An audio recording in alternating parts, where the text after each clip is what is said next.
நம்ம வீட்டில் இருக்கிறவங்களுக்கு உப்புமான்னு சொன்னாலே வந்துட்டு ஓடி போயிடுவாங்க, வேண்டான்னு சொல்லுவாங்க. ஆனால் கரெக்டாக பக்குவமாக செஞ்சு உதிரி உதிரியாக செஞ்சு கொடுத்தோன்னா விரும்பி கேட்டு வாங்கி சாப்பிடுவாங்க. வாங்க எப்படி பண்ணலான்னு பார்க்கலாம்.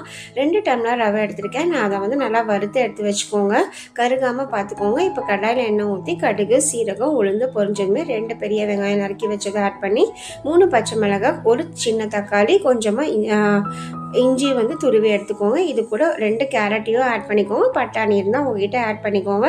உப்பை ஆட் பண்ணிவிட்டு நான் 1 டம்ளர் ரவைக்கு 2 டம்ளர் தண்ணிங்கிற ரேஷியோவில் எடுத்துக்கணும். இப்போ நான் 4 டம்ளர் தண்ணியை ஆட் பண்ணிவிட்டேன். நல்லா தண்ணி கொதிச்சதுக்கப்புறம் தான் ரவை போடணும். கொதிக்க ஆரம்பிச்சிட்டுமே சிம்மில் வச்சுட்டு ரவை கொஞ்சம் கொஞ்சமாக ஆட் பண்ணிக்கோங்க. கட்டி தட்டாமல் பார்த்துக்கோங்க.